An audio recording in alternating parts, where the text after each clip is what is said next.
Give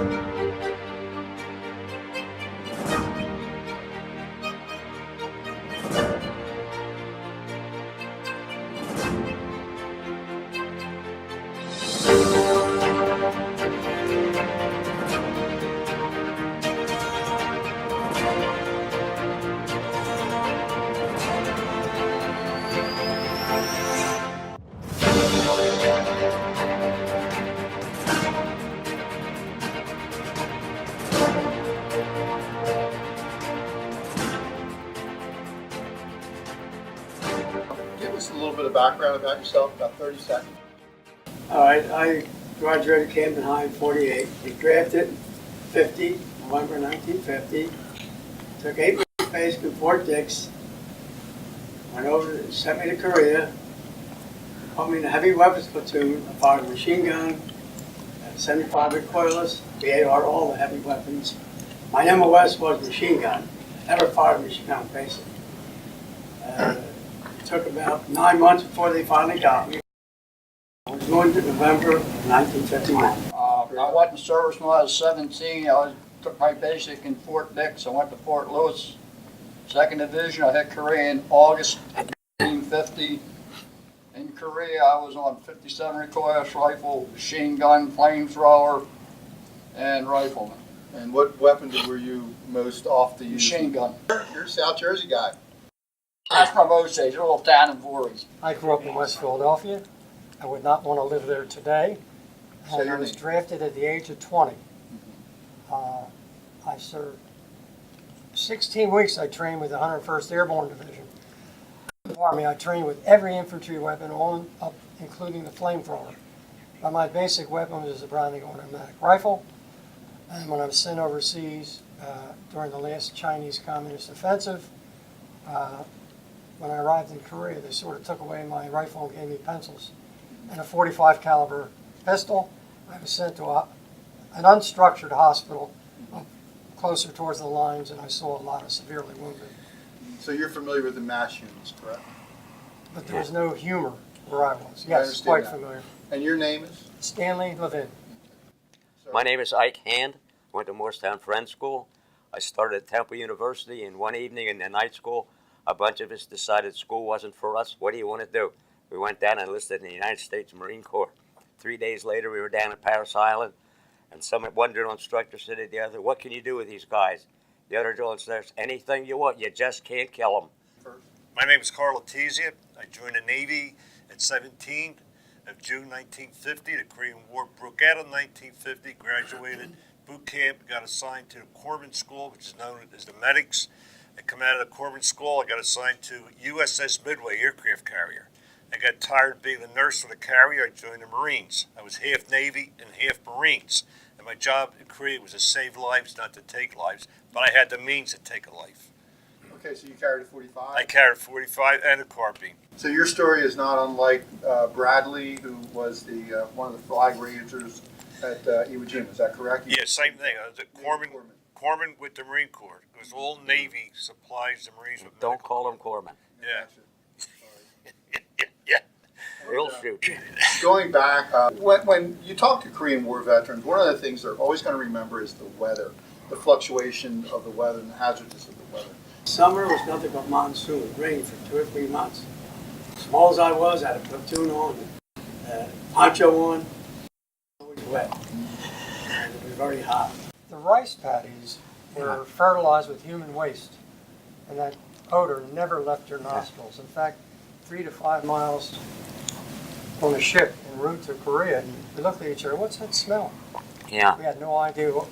Well, that's Yeah. one of the unfortunate Honey bugs. experiences. You get that smell, that old, you can just visualize them rice paddies going up the side of the mountain. It's talking about the monsoons. When you come off the front lines, you work with the engineers throwing rocks and stuff and holes along the road the troops to get your vehicles through. And we used prisoners to pick up the rock. One of my jobs was to carry the BAR, and we taped the firing pins of the 30 caliber machine guns under our arms because it was so cold. If we didn't, they'd crack and jam the guns. So we covered the field of fire with the BARs till they got the 30 calibers going. And it was quite tricky. It was cold, really, really cold. So you're relying on the warmth of underneath the arm? That's correct. To keep them. Yeah. Now, And, the BAR fired 20 rounds, is that it? yeah, magazine of 20 rounds. Fully And automatic. one interesting thing was when the Chinese came, they wouldn't fight with less than 20 to 1. And one time they were coming up the mountain, and we looked down at the fellow next to me. He said, "Don't shoot the first one. He's a kid." And when he came up, we grabbed the kid, took the stick out of his hand, spanked him, and sent him home. "Okay, go on home, sonny. Your mother's calling you." And everybody started laughing. We could hardly fight for the You laughter. spared the guy, right? No, we couldn't kill him. Yeah, Not we kid. fired 600 rounds a minute, and you don't dare touch that barrel. That's how hot it gets. You never get your hand off of it. Again, my job was to save lives. When a Marine gets wounded, the first 15 minutes decide if he's going to live or die. My job was to get to that Marine, no matter what the conditions were, and stop the bleeding, give him a shot of morphine, get him stable, and get him out of there. All And this I- while you were under fire. Well, at times, yes, Yeah. yes. Now, we were staying with the cold just a little bit with you. In the colder weather, would the bleeding be? Yeah, colder weather, the blood would coagulate with the cold weather. I was there summer, and all I remember is being soaking wet for 3 days, like I fell in a lake. Yeah. In the wintertime, the corpsmen would put morphine in their mouths to keep it from freezing. And morphine was the most important thing to get to a wound and stop the pain. One of our chapter members, who was supposed to be here, Fred Connolly, Yes. was bayoneted through the neck, but he didn't bleed to death because of the cold. Yeah. So cold. Here you are, and right after World War II, and America was basically, we thought we were going to have some period of peace, and next thing you know, you're in a war again. And how did that feel, being young like you were, and sent overseas, and here you are in another war, and we thought World War II was going to end it all. I mean, how did that make you feel? We grew up in a very patriotic era. Yeah. I remember all the males disappeared from the streets during World War II. Everybody disappeared in the service. So we were accustomed to that, and when the Korean War broke out, we anticipated we'd be drafted. It never would have entered our mind to not go forward. I was trying to capture, if I could, the mood you were about being thrust into the middle of a war zone like that. And here you were, almost like a fish yanked out of a pond. How was that when you got there, and all of a sudden there's a war all the way You around? were scared. Yeah, I was scared. If Yeah. they say you weren't scared, you lied. Yeah. Everyone was scared. We were scared on the ship going over. No. We got there. Yeah. I have something very vivid memory. Go ahead, Mr. Miller. When we were on the ship going, Stanley Levin, on the ship in mid-ocean, we were all gung-ho, boy. We were highly trained infantrymen. Let's get them. And the ship was so noisy. There were 3,700 men stepped on the ship. And all of a sudden, this giant white ship passed us, maybe 3 miles over with red crosses on it going in the opposite direction. And the ship grew absolutely silent because we knew what was on that ship. Wounded guys. Dead. Oh, wounded, yeah. I'll never forget that. Yeah. What's a memory that is maybe painful or maybe just stands out that's going to stay with you forever? Mr. Hale. First day in combat, was your first person killed. I only knew the guy 3 weeks, And you knew him well? and we had our first 2 killed. Him, and we had a Marine went all through the Pacific, came in the Army. He was our mortar squad. He was number 2 man. Killed. Now, it's been on my mind a long time. Was that an Yeah. artillery fire? Artillery? Now, How was small arms. Small arms fire? Okay, then you saw that, and how did it affect you? What was going through your mind? It didn't affect me till after everything quieted down. And then I started thinking, that could have been me. We're laying side by side or in a row. That could have been me. His name was Shep, and he was from Alabama. And there you go. He makes it through World War II only to I heard. My first day in combat was a young fellow named John Eisenhart. I lived in Pittman. We were walking along, and he happened to step off the path, stepped on mine, and blew him to pieces. Well, that was on my mind forever. And how close were you to that, Mr. Jim? Right next to him. First wounded I attend to, the Marines were on a patrol. I was well protected. The point man stepped on a landmine, big explosion. Myself and another Marine ran up to him. His left leg was missing. The other leg was mangled. He had no pain at the time. I tried to stop the bleed as best I can. I gave him a shot of morphine, and I called for a stretcher, and he said, no, I'll get up. He didn't know his leg was missing, and that's kind of stuck with me. Didn't know he lost his left leg. Put him on a stretcher. We had to carry him a mile back to the camp. He survived. The first night that I was there, I got in the hole with the gunnery sergeant had been on Guadalcanal. And he said, you grab him, pull him in, and I'll stick him, and make sure you throw him out. We can't fill the hole up. And I couldn't believe what he said. And as the night wore on, this happened. And the next morning, what we saw, I shook like a dog in a barbed wire fence, and I was so scared. But when it happened, I wasn't scared at all. I guess the adrenaline had gone so much, and I never forgot that. This was like a sentry attack, or it was like a night? The Chinese were coming up the hill, and they just kept coming and coming and coming. And he said, just grab him. I'll stick him and you throw him. And how many times did you do that night? I guess there was 25, 30 of them laying out there in the morning. And I got sick. I got sick from fear. I didn't, when it happens, you don't realize it. But when it's all over and things quiet down and daylight comes and you see what you've done, holy cow, I just couldn't believe what we did, and it really affected me. It really did. Yes, sir. The luck of the draw, I've never lost sight of that. Fate and luck. I trained with 200 men, all went in different directions. About 4 years ago, I located one of my guys that I trained with, and he was on Pork Chop Hill, and it made a terrible face. So such combat, all the stories he told me. He went one way, I went another. Just this element of luck is incredible. Yes, sir. I never lost sight of that. Well, I guess the first two North Koreans I seen, they stood up in front of me about 15 yards, looked, dropped their weapons, and turned around. I could have been had. I had two friends. The guy who was with me on the machine gun, I put on that before I left. I come home, I got a phone call that either he was dead or he was captured. His mother and father come down to see me. And by luck, he was captured, made it back even from Lakewood. I was looking through a book, and they had this guy in there, a master sergeant. I called him up. I said, look, you stayed in, that master sergeant.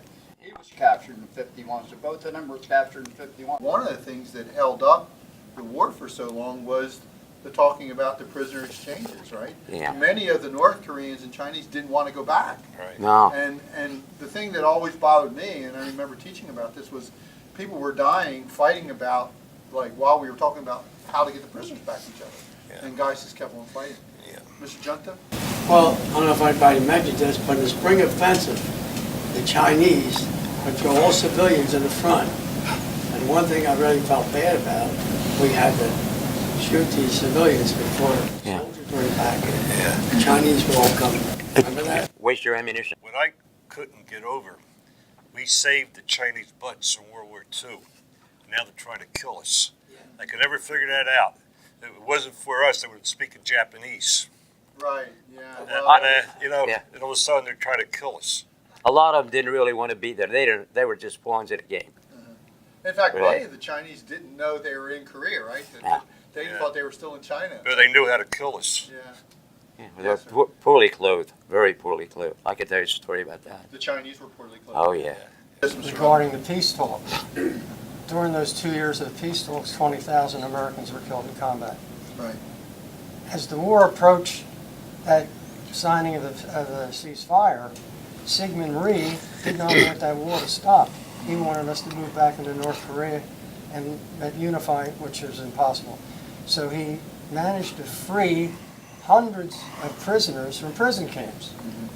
When I first arrived in Korea at night by truck, I was landed in prison camp number 9 where the prisoners had just escaped. I was issued a weapon, a wooden bunk, and some supplies, and I didn't know what my future was going to be at that point in time. But I guess Korea was one of the first where politics started getting in the way of the war. I mean, prior to that, we didn't have as much of that, but Korea sort of brought in the politics a little bit there. Did, yeah. I read the book The Coldest Winter, and we were talking before, and as a historian, one of the most overlooked people in American history is Walton Walker. Yeah. General. Would anyone care to address or back me up on that, about him and his part in the Korean War? well, as he are aware, he was a hero of World War II. He was one of Patton's top tank commanders. Right. So he was a great leader there. Yeah. No Anybody question. else want to weigh in on that, Walton Walker? Then the other side of that would have been the role of MacArthur in this war. And Yeah. what do you think about MacArthur? He was. How much time do I have? Yeah. In a nutshell, he was all right up to a point, and after that, I think his ego got the best of him, and we could have gotten an awful lot of trouble.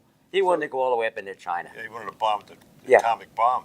Yeah, now, Right. basically, after the invasion of Incheon, he sort of, took a little bit, he pushed up to the north. It was, Yeah. he was a That's hero. why Truman went over to put the kibosh to it. He was considered a hero at the landing at Incheon, which they didn't think they could make it. It wasn't for the Incheon, they went up to the Yalu River. And of course, he wanted to drop the atomic bomb, and that kind of got him in trouble.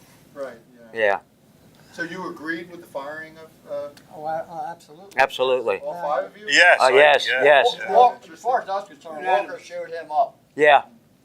Walker showed him up when he saved boots on. May I elaborate on Sure, MacArthur? Be my guest. Incheon was one of the most brilliant tactics ever achieved. Right.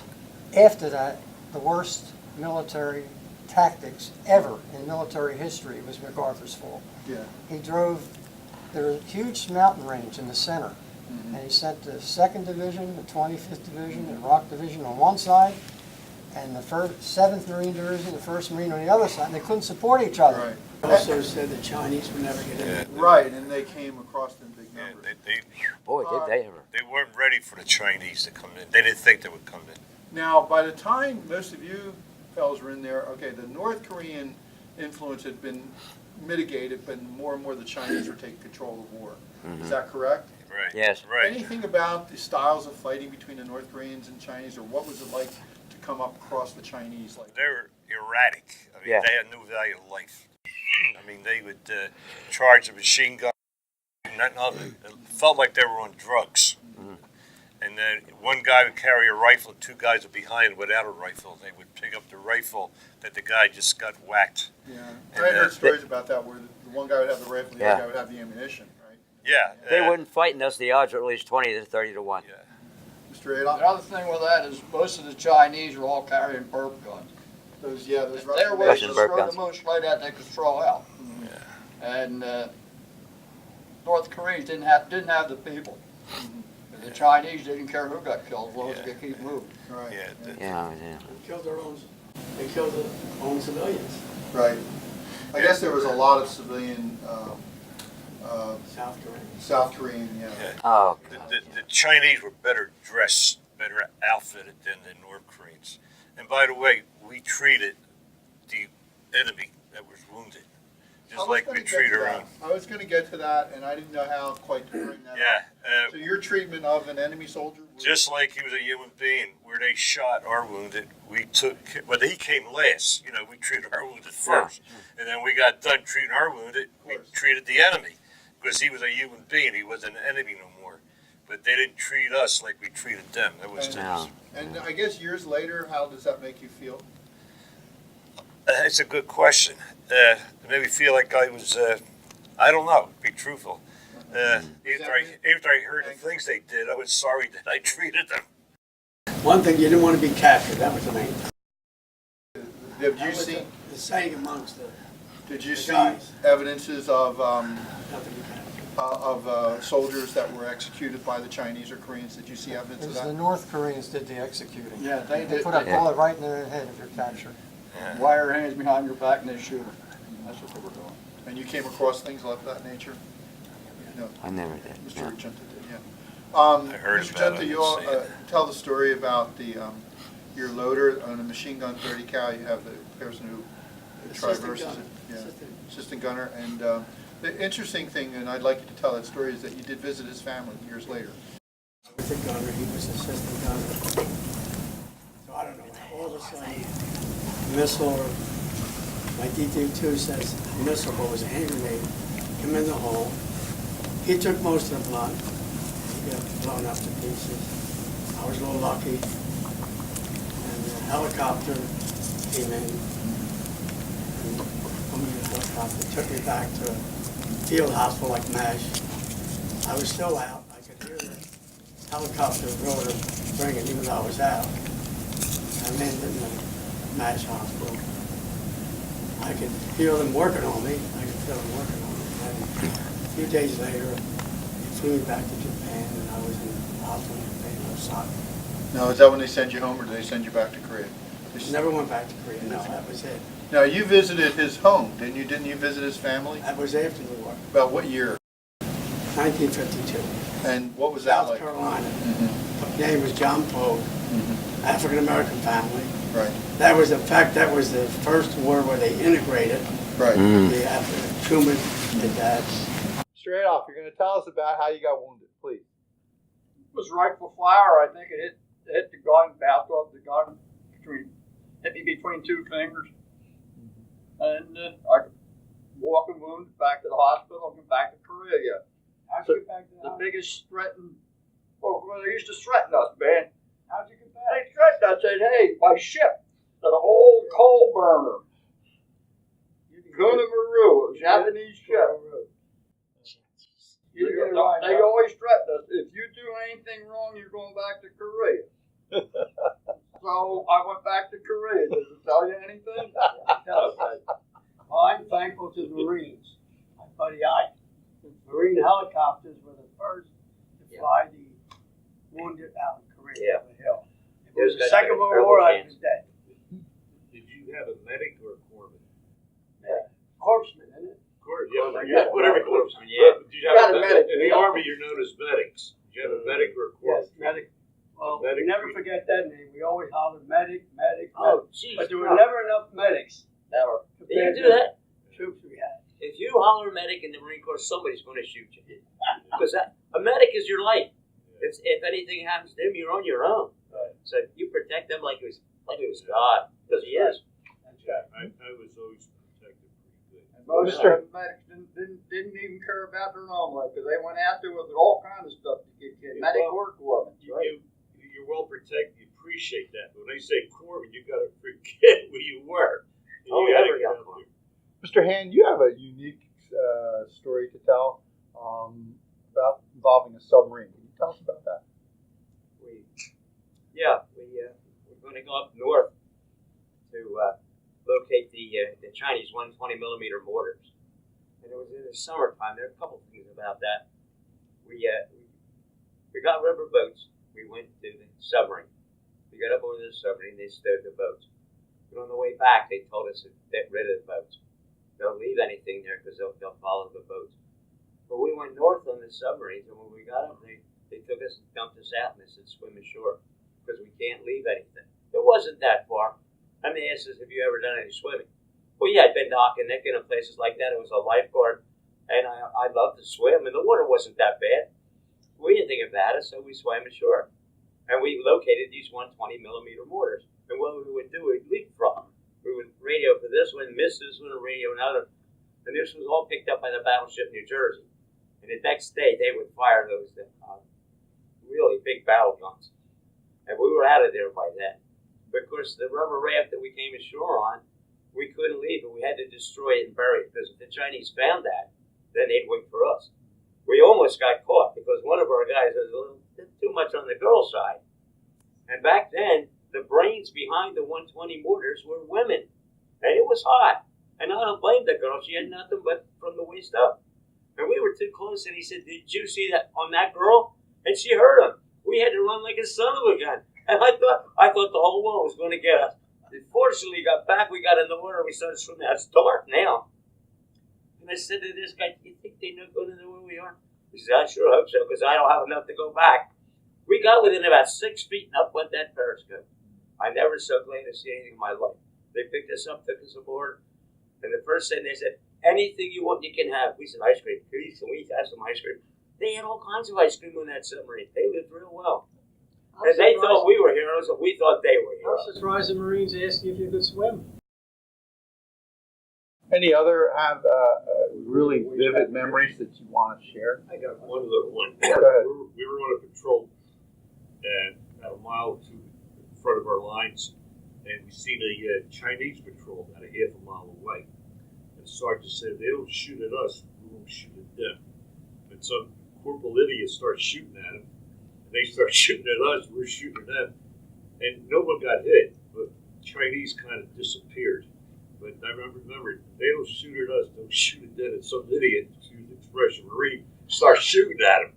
And it wasn't our head, we would have got, bullets were flying all over. Nobody got hit, thank God. And that was one little incident, if we didn't fire them, they would have fired us, probably. We'll consider the source. Anybody else? On that Busan perimeter, you probably read articles where they gave us South Koreans in the whole week. Oh, I had one with me. I lost my partner. And I'm talking to him, and that night we didn't get hit, but they came out with loudspeakers. And they're talking Korean. This guy could barely talk English, but you could tell what he was talking about. Finally, I said, what are they saying? He's saying they want us to shoot you, take your weapon, and come in the hole.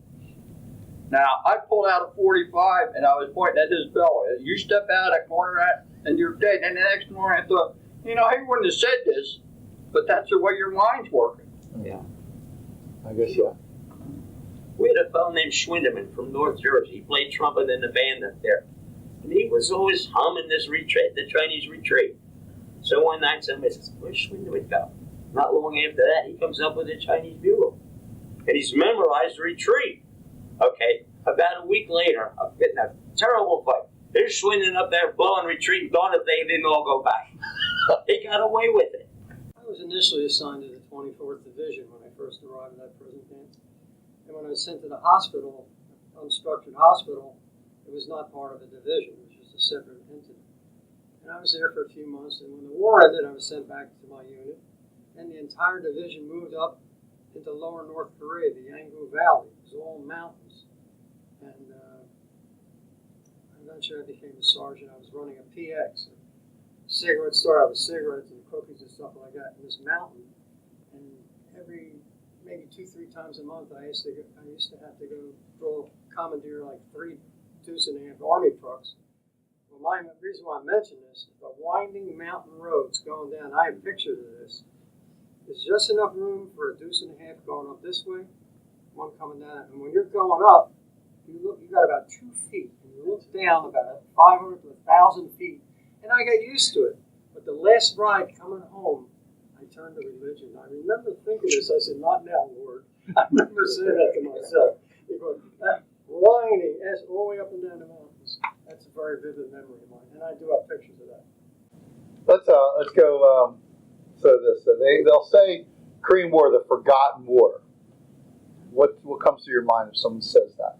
The forgotten war. It wasn't forgotten as far as I was concerned. Yeah. First thing comes on mind, 57,000 died, 102,000 wounded, 8,000 MIAs. That's forgotten. 7,500 prisoners of war, only half of them came home. It had a first, too. How many countries were involved in that war? A lot of countries. They didn't all send troops. Some sent first aid, some sent food, some sent just rifles. It was amazing how they all got together and did a job to defeat the enemy. The Korean War is on the back page after World War II. Yeah, so like sometimes the war news will be on page 3, right? I want to stay with the UN approach. Did any of you guys interface with UN troops other than American? Yeah. Canadian, Princess Patricia's Light Infantry. And also the British Royal Marines. We went over to visit the British Royal Marines. Mm-hmm. And they were great. They were tough. And it was interesting. There was a small Korean boy. And about 3 o'clock in the afternoon, we heard, tea time, tea time. We looked around. There's a little Korean kid in perfect British. He's yelling tea time. I had a Japanese fellow who fought in the Second World War. He was in my platoon. His name was Bang and Bach. And this fellow knew all weapons he could take. He was on our side now. But he fought with the Japanese against us in the Second World War. Now, I remember talking to you about this before. He was Korean who fought with the Japanese, and now he was back in the Korean Army. Is that correct?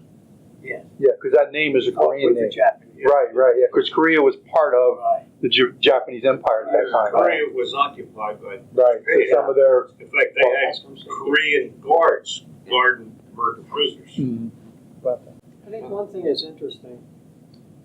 German people don't congratulate Americans on liberating them, the Japanese. Anytime we meet a South Korean, I had a guy come up and hug me, and they also have dinners and events for us. And most of the people who hold these events, like they had a 2-day event for us at Caesars, all expenses paid. They weren't even born when the war went on. So the South Koreans never forgot. No, they didn't. And I know you all are going to chime in on this one, but Mr. Levin, you said you couldn't believe, like, you left Korea in '53; it was in shambles, and then now it's. I mean, how do you feel looking at Korea now? Wonderful. Proud. Proud. Absolutely. Because of you, Korea is what it is today. Oh, no question. American Army. They will be speaking in comments. When you talk about foreign troops, we had a battalion of French with us, and they were good fighters. And they got sent to Vietnam. And they lost almost all the guys that was over there with us. Because Vietnam was going on the same time. The French Indochina War was going on the same time. Now, Mr. Junta, you went back to Korea in 1985 for business. Is that right? My job was, I was an engineer with the company, and I traveled all over the world, and I designed welding machines.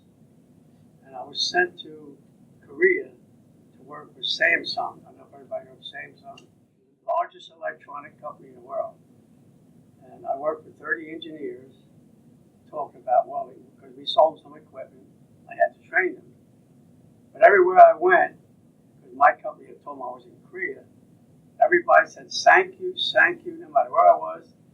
Big hugs and thank you. Women, men, kids, thank you very much. And So I was proud of that. I guess everybody wants to feel appreciated. So, yeah, and at times I think Americans are underappreciated for what we've done. Right. But the Koreans, they're not like that. They're understanding. They remember. How about anyone else?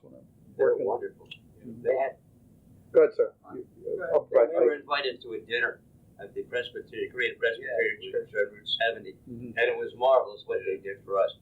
And they just couldn't thank us enough. And I almost to the point of being embarrassed how much they thanked us, because I wanted to go. I really did. And when I got there, I was glad that we could help these poor people. They were so wonderful. It's such a great nation and such great, fine people. Yeah.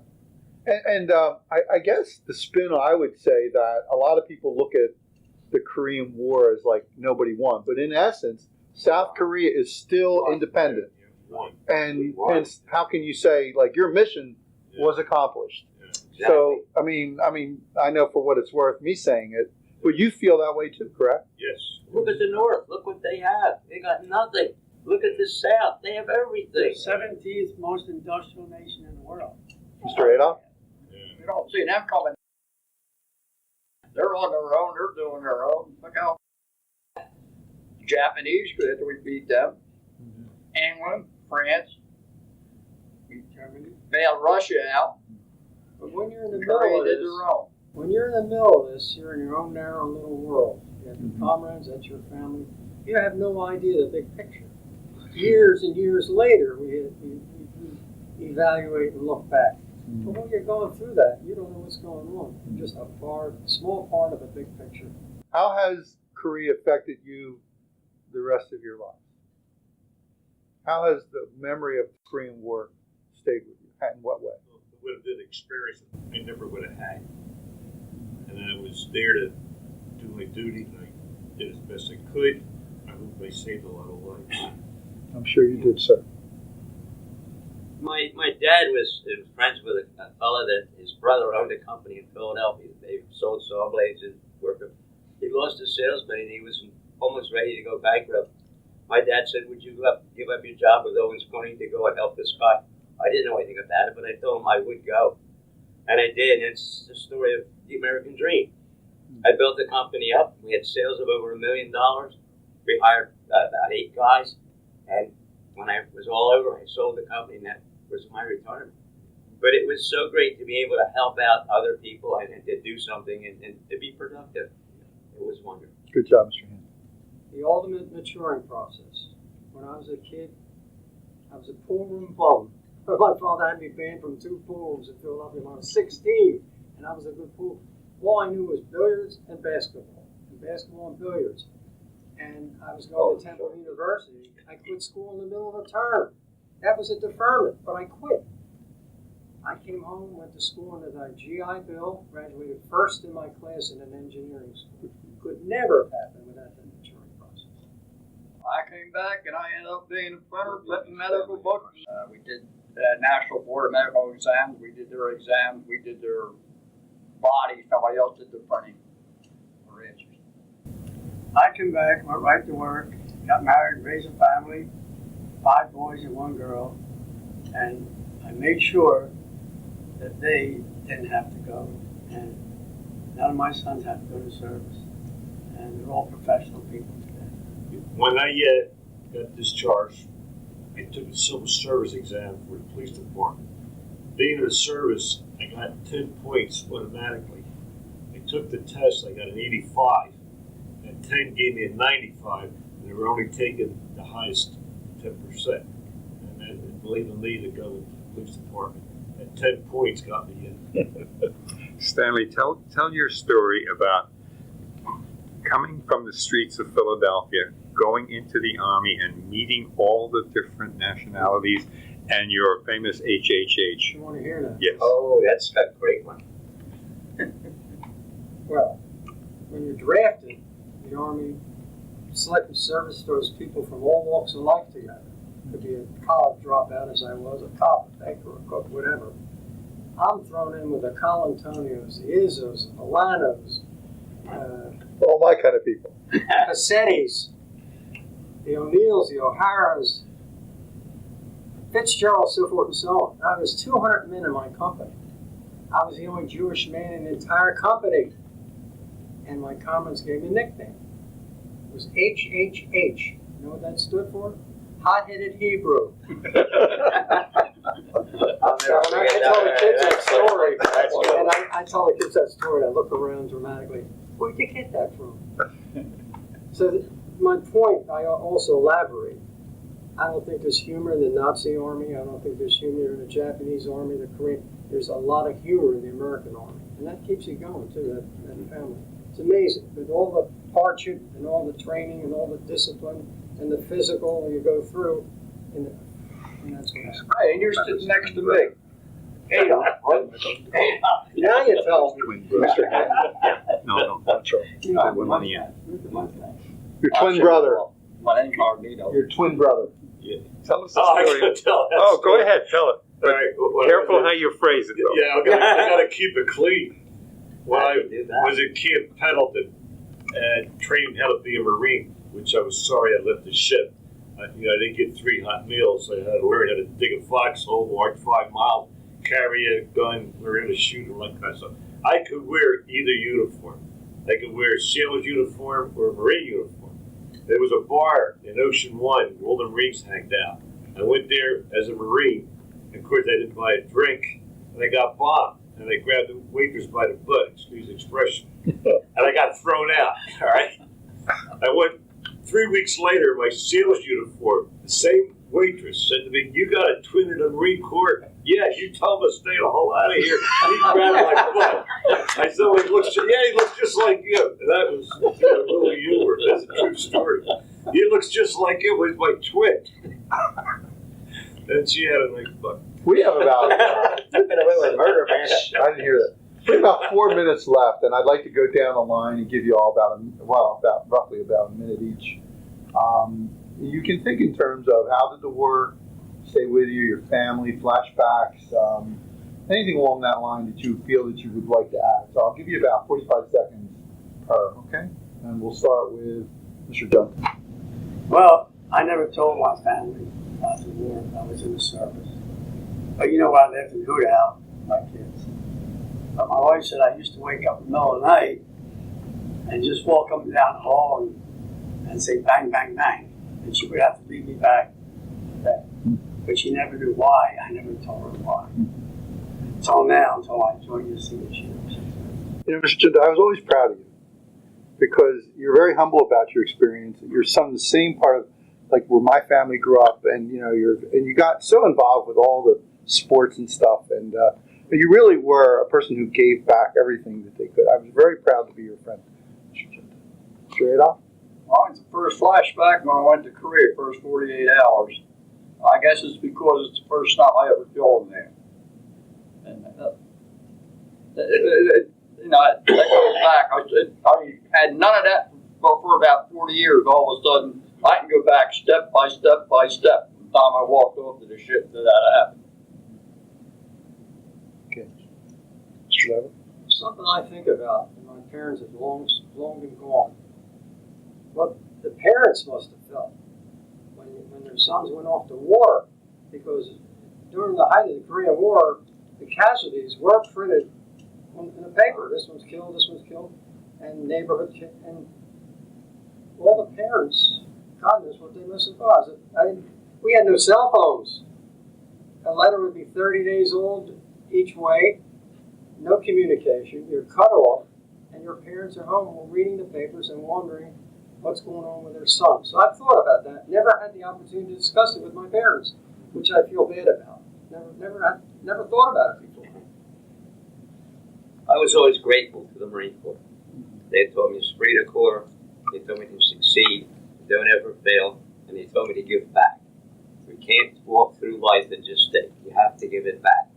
And I was eternally grateful to the Marine Corps, to my parents, and Almighty God. And I feel the same as he felt. It was a great experience. I'd like to give you an example of our weapons, what we fired. This is the M1 3006, and today they use this. The difference between this round and that round.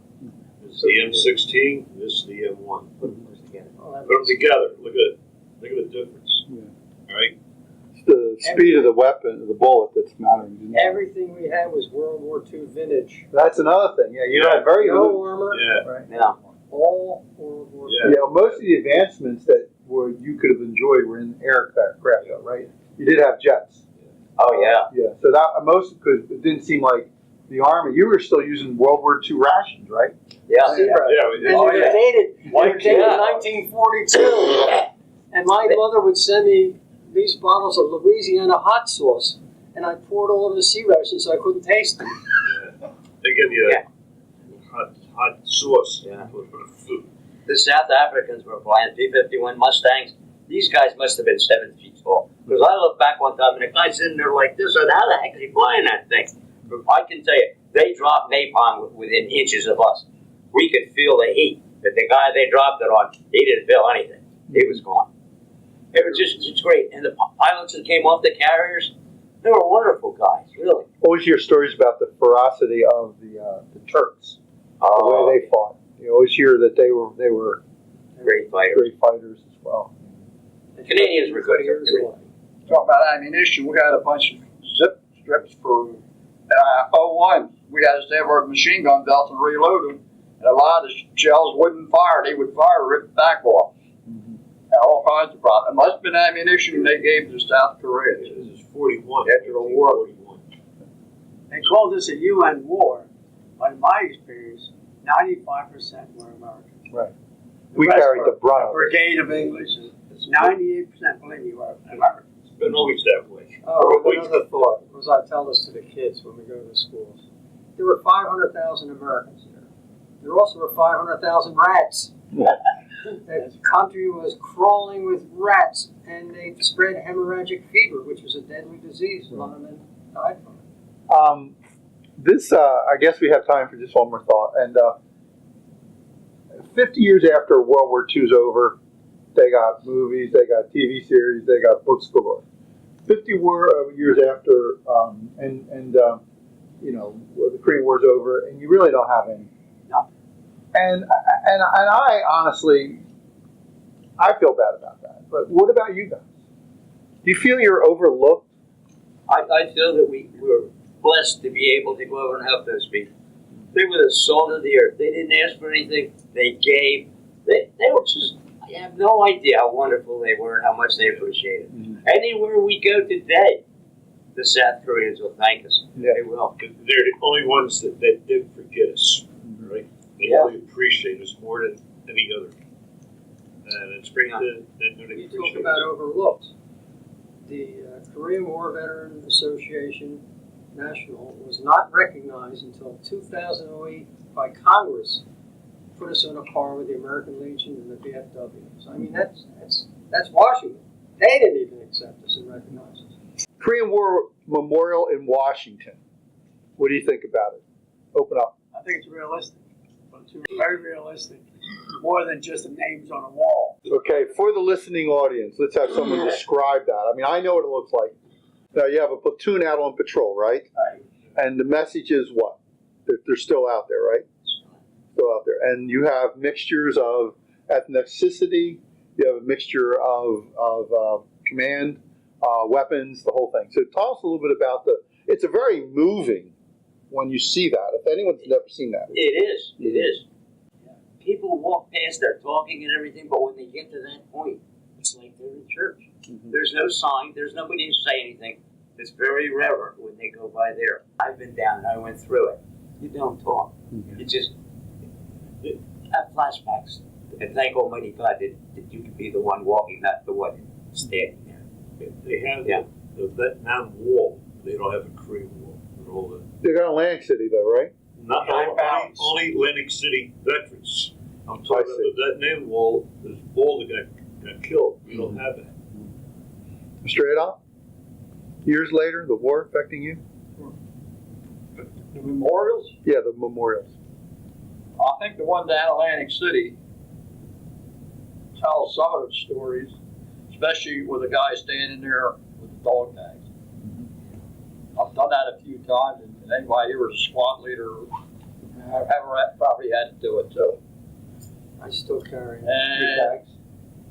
And the Korean Memorial, the patrol is great, but I think they made one mistake with it, and it's having poncho on the troopers. They should have been dressed without ponchos.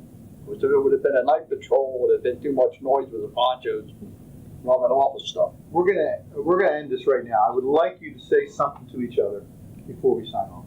We're gonna look at each other and say something to each other. Thanks for being a comment. Don, thanks for all you did this every Thank you, night. My buddy. pleasure. Where were you? You're up north, down south, down smooth, down the other part, we're all ladies. Thank God for Chapter 54. I didn't even mention that. You too, guy. Yeah. Thanks for being a good friend. How you doing? I don't know about him. I was half and half. Saving my life. Pleasure to know you, I really, see seriously. something could be Yeah, I was half and I was half. never a joiner of anything all my life. And I do a lot of writing, and I wrote an essay for the Graybeards, the Korean War Veteran magazine. And Fred Conley calls me. He said, "Are you a member of a chapter?" I said, "No." "You want to join ours?" I said, "No." I kept saying no. Thank God he was so persistent. And I did him a favor. I wish he had called me 12 years sooner. I mean, it's been such a blessing knowing all these guys. Well, I felt good that I got Mr. Juntenbaum. I'm going to end this, and I guess the camera's off. I know I speak, this man over here, he has a heart of gold, and I've never met anyone so committed. And I appreciate him giving me the interview. I know I speak for the camera people, and I know I speak for, one of my goals when I did all the veterans programs was to see that the kids, they really get a true look, because you guys are not the textbook. You are elevated above the textbook, and the textbook don't really do you guys justice. And as we look at history now, and history, like we're condensing more and more history into 2 years, and we're forgetting. And the kids of America aren't getting, so I'm happy that this firsthand resource will be shared long after we're all dust here. So I appreciate what you guys are doing, have done. And as a person whose life was saved by a Korean War veteran, I thank you guys. We appreciate you. Yeah, it's wonderful what you're doing. Yes. Yeah. Very good. You're doing. Thank you. Thank you. Thank you very much for what you do.